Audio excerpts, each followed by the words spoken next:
Today I'm going to talk about a video that I came across a couple weeks ago about a 14-year-old boy who went to the dermatologist because he had acne, so he was prescribed Accutane. I had never heard of Accutane, and when I saw the title of the video, I just was kind of more curious than anything, not realizing how big of a drug Accutane really was.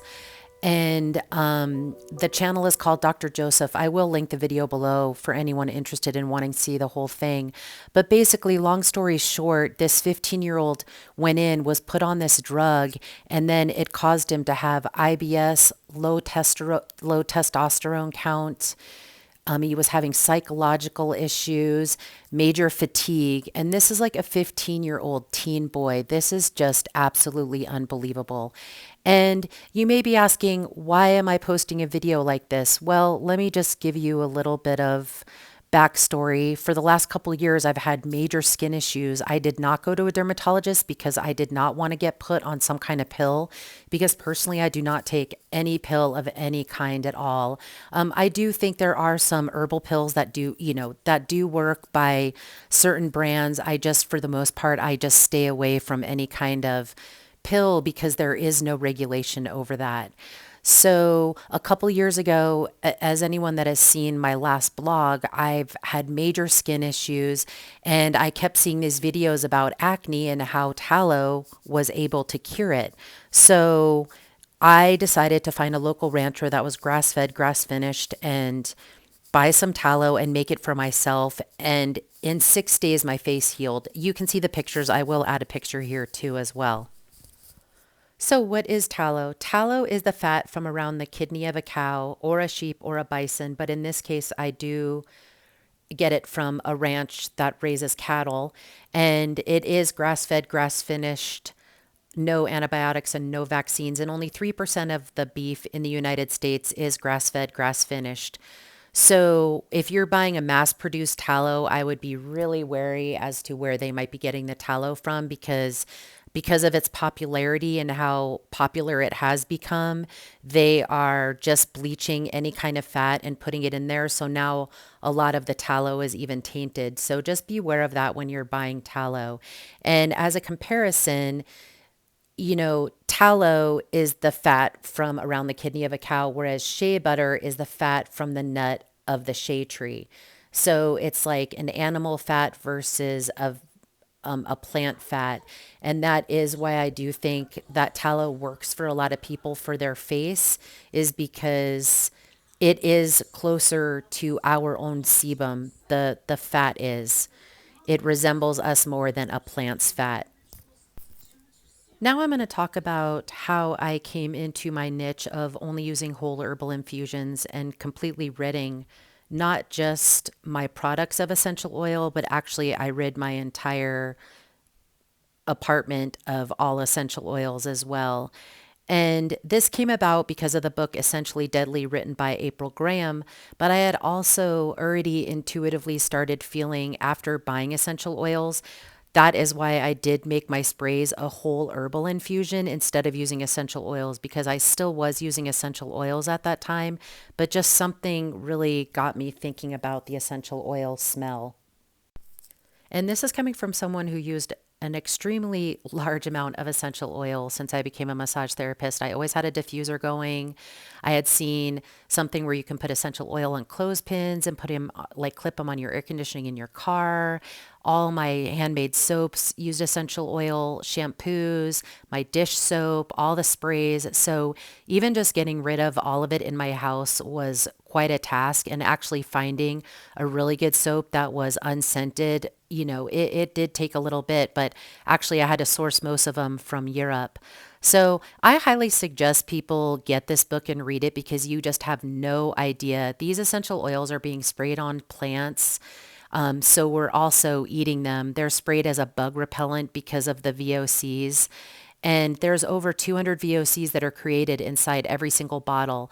April goes over every single area that you could ever question about essential oil, so you're not left with any doubt. I mean, really, I thought I was destroying my business when I stopped using essential oils, but there was just no way after reading this book that there was any way I was going to use it. So people don't have any idea that essential oils are considered a cosmetic. And so because of that, there's no regulation on them. So they're being sprayed on food as a bug repellent.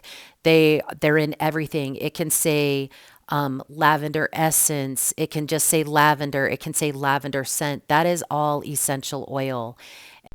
I cannot recommend this book enough to anyone, even if you're not using essential oils, because if you don't think you're using essential oils, you most definitely are. They are in everything.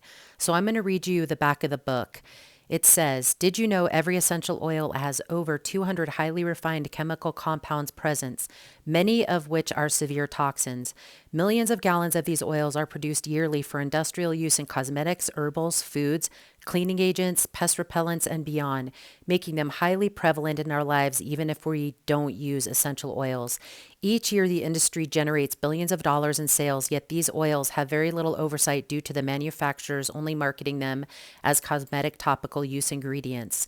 In Essentially Deadly, The Unspoken Dangers of Essential Oils, author April Graham breaks down the dangers these oils pose to our health in a casual and understandable way by helping you not only learn what chemicals are in these little brown bottles, but decipher complex studies back into regular human words. You will walk away from reading this book and feel empowered by the knowledge you have gained that allows you to make informed decisions and the confidence to work with whole herb alternatives. So, yeah, this book was a total game changer for me. The importance of understanding things like this is to realize that these toxins over time are just building up in our systems, and this is definitely leading to dis-ease, which leads to disease. All of these things are very toxic for our bodies, and we really are kind of being bombarded from everywhere with this. So I don't think there's really ever been a better time to just really pay attention. And I am telling you, the amount of information in this book is just shocking and a bit overwhelming. April has a YouTube channel. It's called She Is of the Woods. She also sells herbal capsules and lives on, a piece of property where she harvests some of the stuff herself. And she is extremely knowledgeable. Her knowledge was also passed down from her grandmother.